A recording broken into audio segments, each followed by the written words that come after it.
Hi friends, welcome to my channel. ಈ ವಿಡಿಯೋದೊಳಗೆ ನಾವು ಜಿ ಡಿ ಪಿ ಬಗ್ಗೆ ನೋಡೋಣ.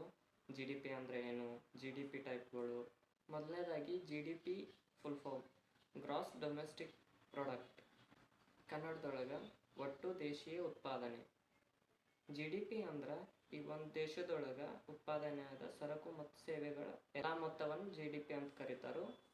ಈ ಜಿ ಡಿ ಪಿ ಒಳಗೆ ಮುಖ್ಯವಾಗಿ ಎರಡು ವಿಧ ಬರ್ತಾವೆ. ಅವು ಯಾವಂದ್ರೆ ನಾಮಿನಲ್ ಜಿ ಡಿ ಪಿ ಮತ್ತು ರಿಯಲ್ ಜಿ ಡಿ ಪಿ. ಇವೆರಡು ಭಾಳ important.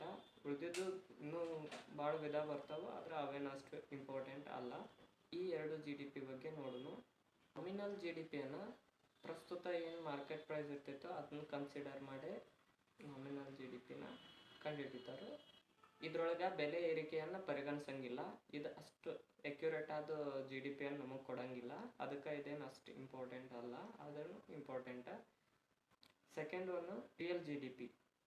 Real G D P ಅಂದ್ರೆ ಕನ್ನಡದೊಳಗೆ ವಾಸ್ತವ ಜಿ ಡಿ ಪಿ ಅಂತ ಕರೀತಾರೆ. ಜಿ ಡಿ ಪಿ ಒಳಗೆ ಬೆಲೆ ಏರಿಕೆಯನ್ನು ಪರಿಗಣಿಸ್ತಾರೋ, ಅಂದ್ರೆ ಮುಂದೆ ಬೆಲೆ ಜಾಸ್ತಿ ಆಗಿರ್ತೈತಲ್ಲ ಅದನ್ನ ಕನ್ಸಿಡರ್ ಮಾಡ್ತಾರೋ.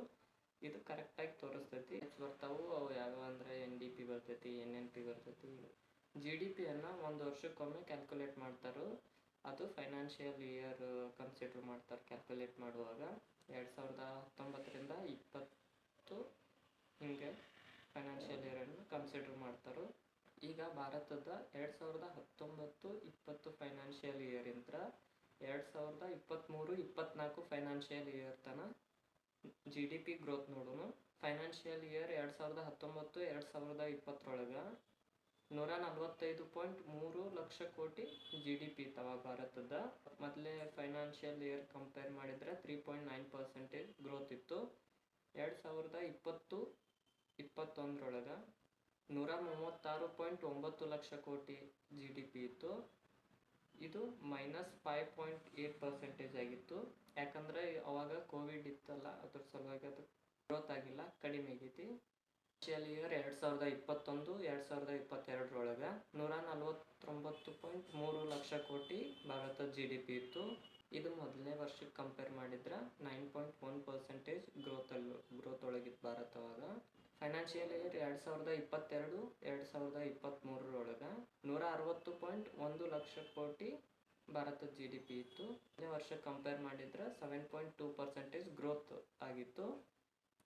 2023-24 171.8 ಲಕ್ಷ ಕೋಟಿ ಭಾರತದ ಜಿ ಡಿ ಪಿ ಇತ್ತು. ಮೊದಲನೇ ವರ್ಷಕ್ಕೆ ಕಂಪೇರ್ ಮಾಡಿದರೆ 7.3% ಗ್ರೋತಲ್ಲಿತ್ತು.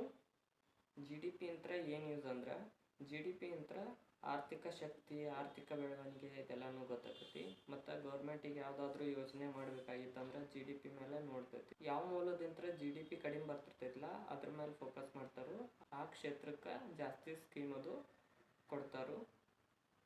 ಭಾರತದ ಜೊತೆಗೆ ಬೇರೆ ಬೇರೆ ರಾಷ್ಟ್ರ ಆರ್ಥಿಕವಾಗಿ ಕಂಪೇರ್ ಮಾಡೋಕ್ಕೂ ಈ ಜಿ ಡಿ ಪಿ ಹೆಲ್ಪ್ ಮಾಡ್ತೈತಿ.